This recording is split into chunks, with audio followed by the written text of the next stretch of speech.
Assalamualaikum warahmatullahi wabarakatuh. Perkenalkan, nama saya Robi Augusta Putra dengan NIM 250411100068. Kali ini saya akan melakukan simulasi perakitan PC dan troubleshooting pada PC. Jadi PC itu di dalamnya ada beberapa komponen sehingga dapat berjalan. Jadi di dalam PC itu yang pertama komponennya adalah yang utama itu motherboard. Jadi motherboard itu atau papan induk sendiri adalah pusat konektivitas dari semua perangkat di dalam PC seperti CPU, terus juga ada untuk RAM, slot konektor yang lain, terus juga ada PCI slot, dan di sini juga ada CPU fan dan heatsink untuk pendingin CPU-nya. Dan tipe-tipe motherboard itu sendiri ada beberapa macam jenis. Jadi ada ATX, micro ATX, dan mini IDX. Jadi itu mempengaruhi ukurannya dan jumlah slotnya juga. Selanjutnya dan RAM-nya itu sendiri ada beberapa macam juga, yaitu DDR4 dan DDR5. Jadi itu mempengaruhi kecepatan dan kapasitas. Selanjutnya yaitu adalah CPU. CPU ini adalah otak utama dari komputer yang dimana dia menjalankan program dan menjalankan beberapa proses. Jadi di CPU itu harus soketnya itu harus sesuai dengan motherboardnya itu tadi. Dan di CPU itu ada yang namanya core dan thread. Jadi ada yang 6 core, 8 core, dan lain-lain. Terus juga ada thermal design powernya sebagai yang menentukan kebutuhan pendinginan dan PSU-nya. Selanjutnya ada RAM. Dan kita ada CPU cooler dulu atau heatsink. Jadi fungsinya itu sebagai pendingin dari CPU itu sendiri. Jadi heatsink ini membuat CPU itu suhunya terkontrol dan tidak overheat. Kalau misal CPU-nya overheat, maka akan mengganggu dari performa CPU itu sendiri. Performanya akan menurun. Lalu ada RAM. RAM ini sebagai penyimpanan sementara. Jadi kalau kita membuka atau menjalankan sebuah program atau aplikasi, jadi prosesnya itu akan disimpan di RAM dulu, akan diolah, dijalankan di sini.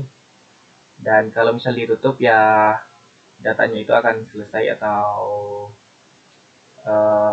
ditutup. Selanjutnya ada penyimpanan.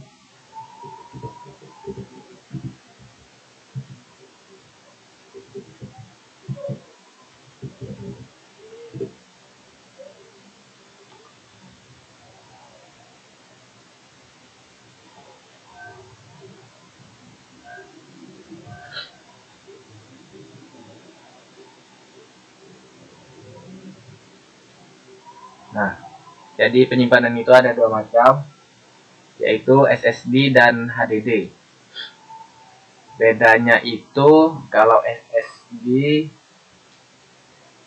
itu lebih cepat, tapi penyimpanannya itu biasanya lebih kecil dari HDD. Sedangkan HDD itu penyimpanannya lebih banyak, tapi dia lebih lambat. Dan kalau misal SSD itu biasanya lebih rentan rusak. Dan selanjutnya itu ada PSU.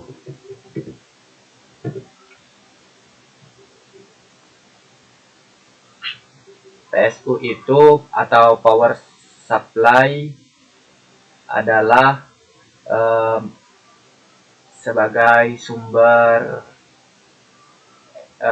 energi utama di PC. Jadi PSU ini mengubah listrik AC menjadi DC untuk memberi daya ke seluruh komponen di dalam PC.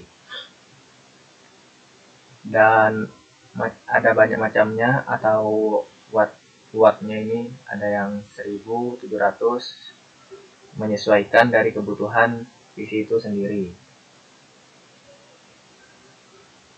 Jadi harus dipastikan memenuhi kebutuhan PC dari CPU ataupun GPU. Dan selanjutnya ada GPU.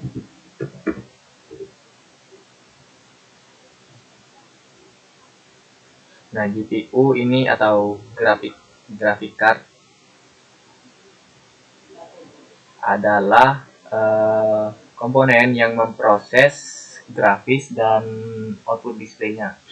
Jadi kalau misal kita bermain game, rendering, atau ya melakukan hal-hal yang berat-berat, jadi GPU ini akan menambah performanya.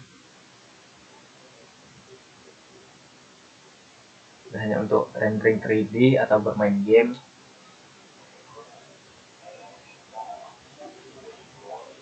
Selanjutnya ada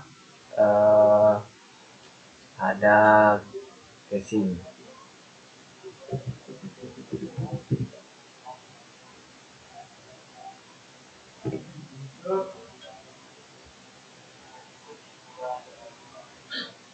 Casing ini sendiri adalah wadah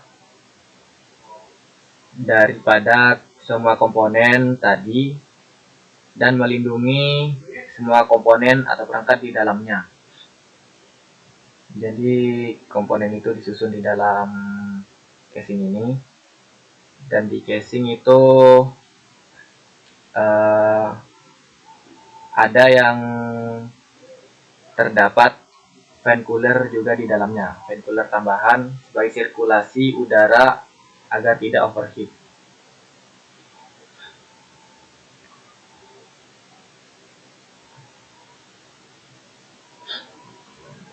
Nah, sekarang dan juga ada kabel-kabel agar semua komponen ini bisa berjalan dan terhubung.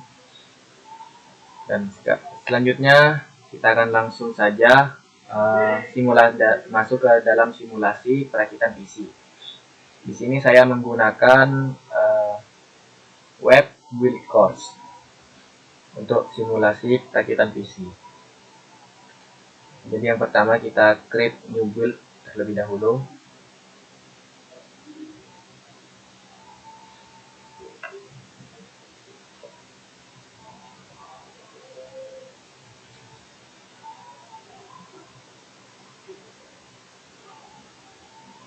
Oke. Nah, di sini kita bisa menambahkan beberapa komponen. Yang pertama itu kita tambahkan dulu casingnya karena sebagai wadah. Jadi yang pertama kita pakai casing yang ini, Mustex Y6 ADX. Ini tower, modelnya mid tower. Oke.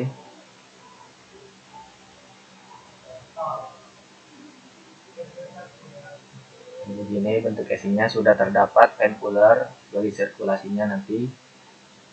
Dan kita akan pasang motherboardnya terlebih dahulu sebagai papan induk utama.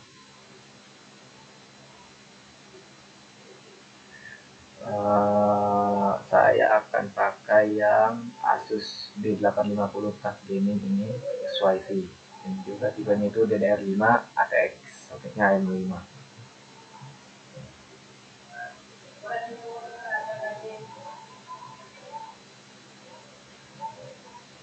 Nah, saat memasang itu pastikan terpasang dengan baik strip-stripnya, dan juga di slot sini terpasang.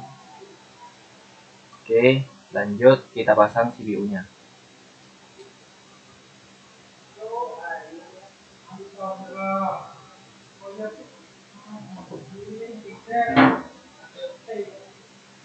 Untuk CPU saya pakai yang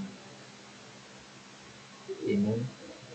Jadi CPU itu harus menyesuaikan dengan tipe motherboardnya tadi. AMD Ryzen 7 4,7 GHz, ada 8 core, dan tipenya itu AMD 5. Selanjutnya kita pasang CPU coolernya untuk menunjang CPU.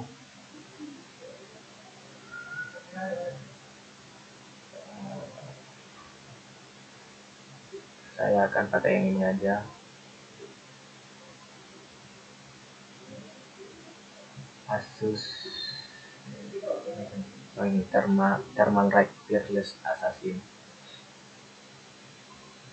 Oke, sudah terpasang. Oke, dan untuk CPU-nya tadi pastikan juga terpasang dengan baik, dan klipnya tadi juga terpasang. Selanjutnya kita akan pasang RAM-nya.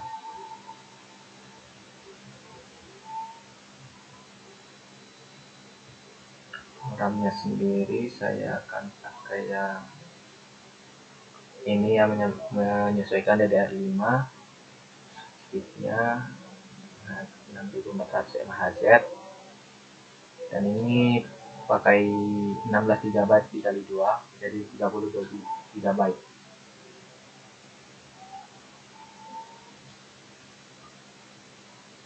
Harusnya kita pakai di motherboard, di dalam motherboard tadi.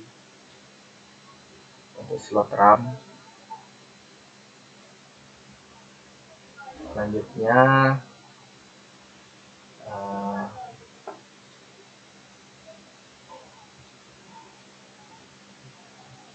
kita pasang storage atau penyimpanan.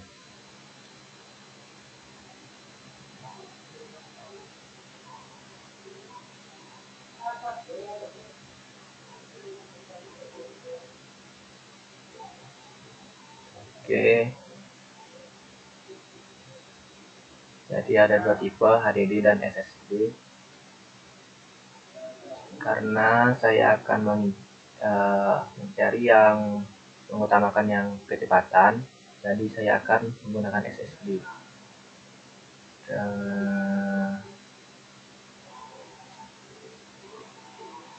Ini tipenya. Jadi saya akan pakai yang ini dengan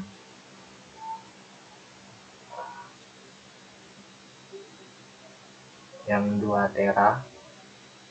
Oke, sudah terpasang.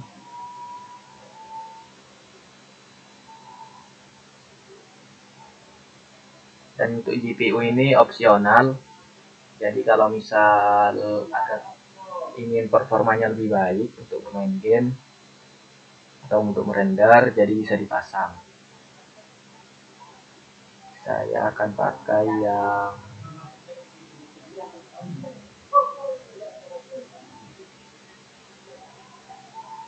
ini aja.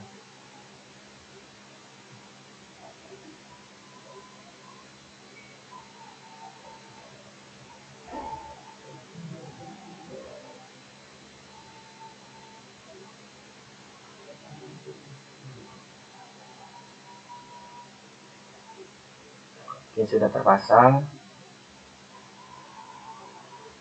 Selanjutnya dari power supply-nya.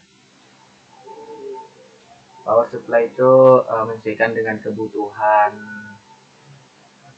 dari PC itu.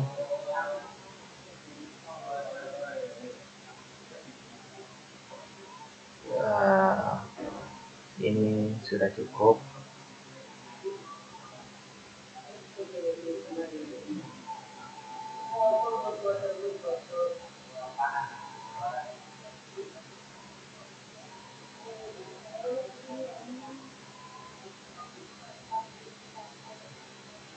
Pemakaiannya oke, sudah.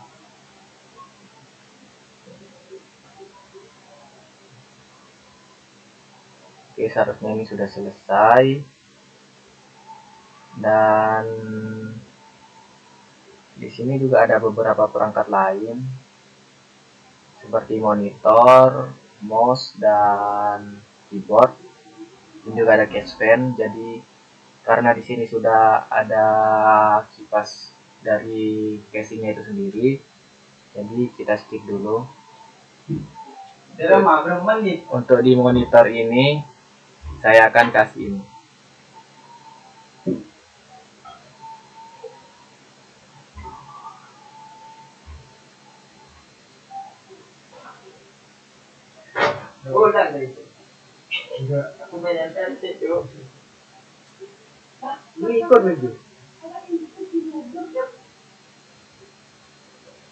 Selanjutnya ada mouse.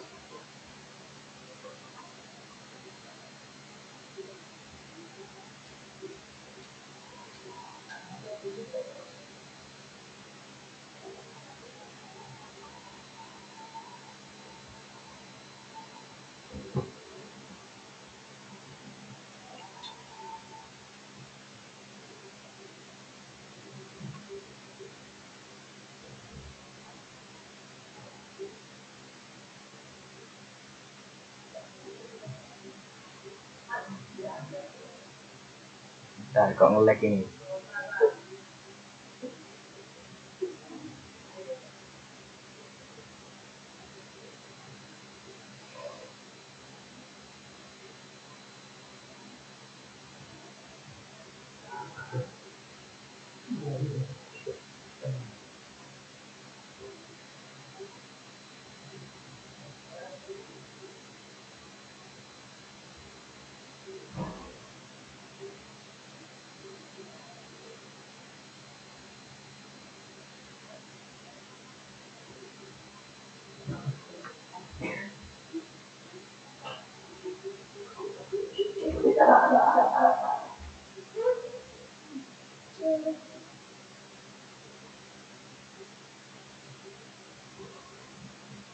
Nah, oke, mouse-nya tidak bisa jadi keyboard dan monitor. Jadi beberapa perangkat lain itu seperti keyboard dan mouse itu adalah perangkat input yang mengirimkan data agar bisa berinteraksi dengan komputer. Dan untuk monitor itu adalah perangkat output untuk menampilkan program dari PC itu sendiri.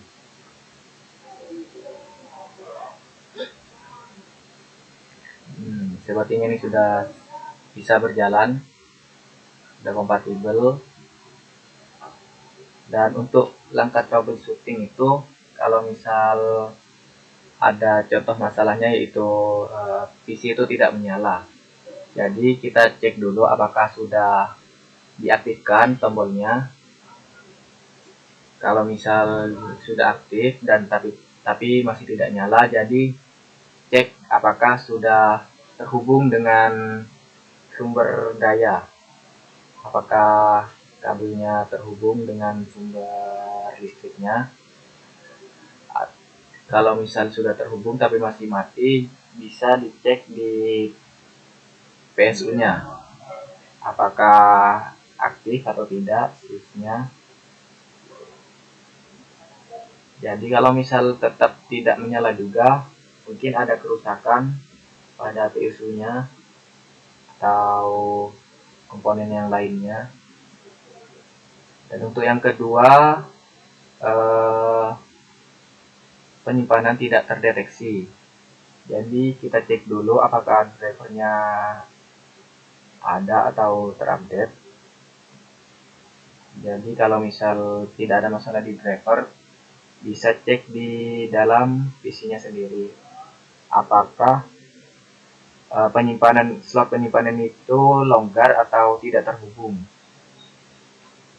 Kalau misal sudah diperbaiki tapi tetap tidak terbaca, mungkin penyimpanannya itu sudah rusak atau ya perlu diganti. Mungkin itu saja dari saya untuk pembahasan tentang perakitan dan troubleshooting pada PC. Kurang lebihnya mohon maaf. Assalamualaikum warahmatullahi wabarakatuh.